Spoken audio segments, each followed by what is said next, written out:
Excellency Donald Trump, President of the United States of America, Excellencies, heads of state and government and former heads of state, distinguished ladies and gentlemen,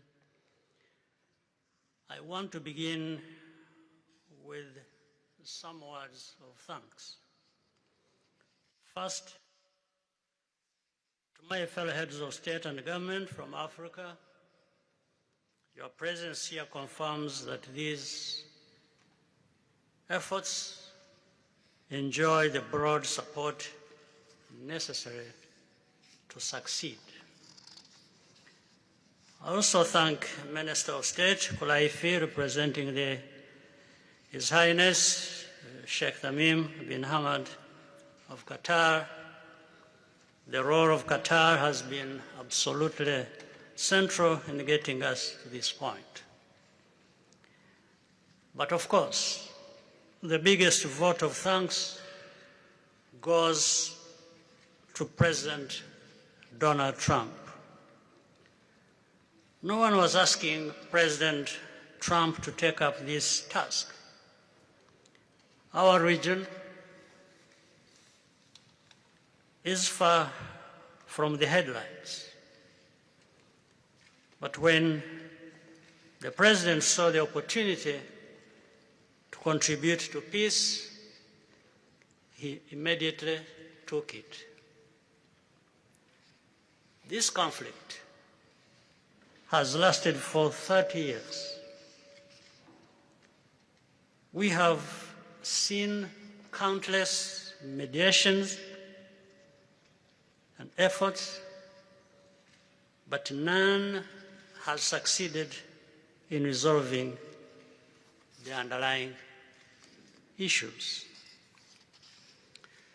President Trump introduced a new and effective dynamism that created the space for breakthroughs. His approach is even-handed, never taking sides. He orients us toward the future, not the past, emphasizing that the dividend of peace is prosperity and investment, including from the United States. More importantly, President Trump's approach is pragmatic. The process has not become an end in itself. All of these elements filter down to his dedicated team, and here I want to single out Secretary Rubio and Masad Boulos for special appreciation. We would not be here today without their efforts. And as a result, we have the clearest and most viable path forward that we have ever had. These accords provide everything needed to end this conflict once and for all. If this agreement falters and things do not work out as they are supposed to, the responsibility will not lie with President Trump, but with ourselves. It's up to us in Africa, working with our partners to consolidate and expand this peace. There will be ups and downs on the road ahead. There is no doubt about it. Rwanda, I know, will not be found wanting I can assure you of that. Our only objective is and has always been for our country to be safe and secure after having endured so much tragedy. We now only want to look forward in confident expectation of a prosperous and stable future. Mr. President, Excellencies, I thank you for your kind attention.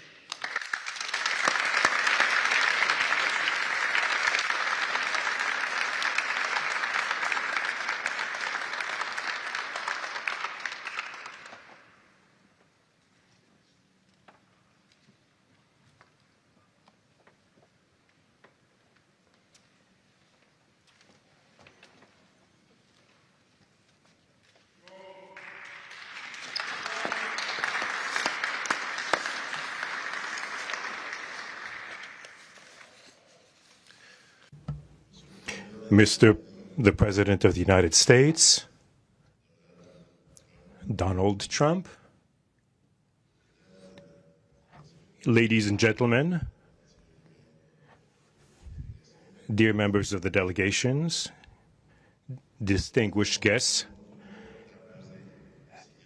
as we have just placed our signatures at the bottom of the joint declaration enshrining the Washington agreements for peace and prosperity, I do feel, on behalf of the people of Congo, a deep gratitude and clear hope.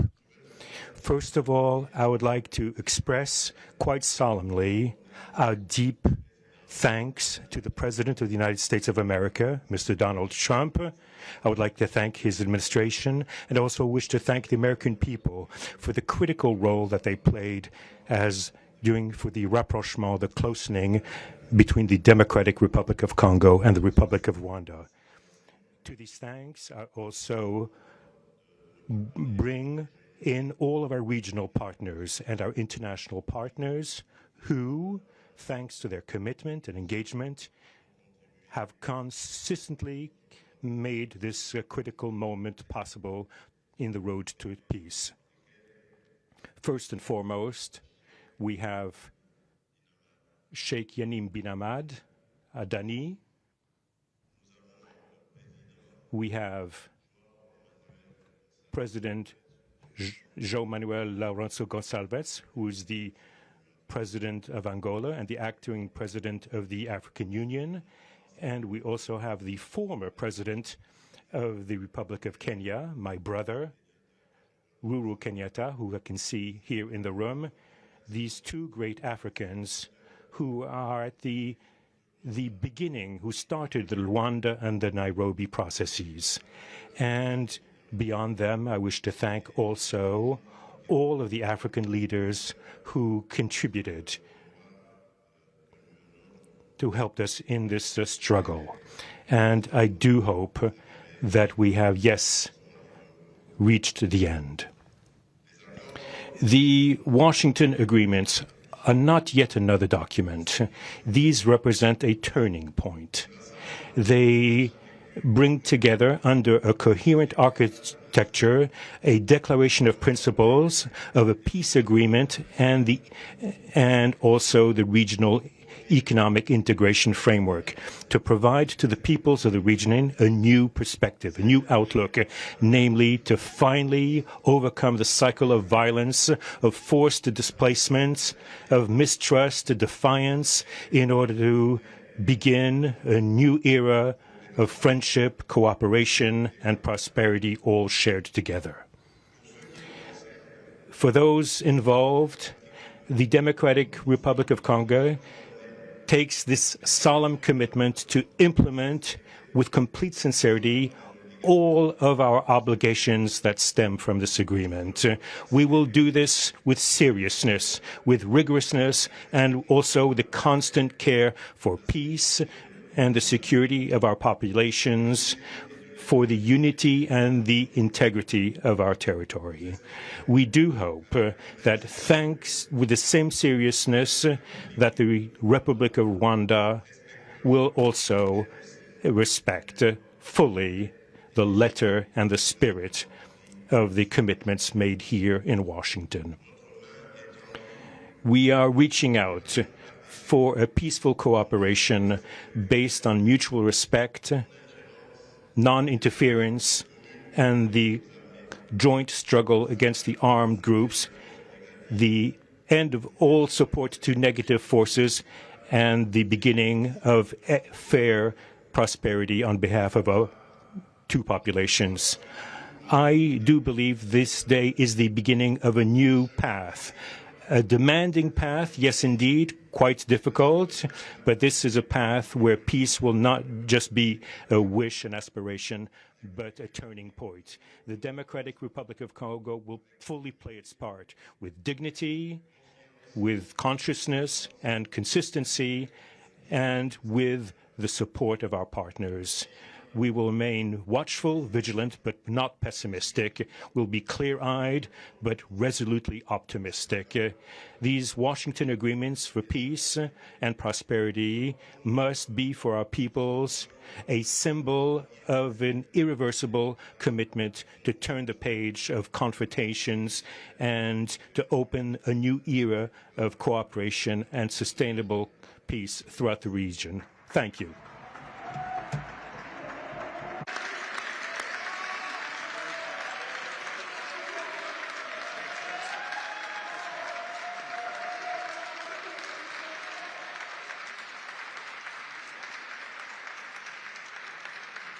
So, if I might, my four new friends, a couple of cases not that new, could you come up, please? Do you mind? Please.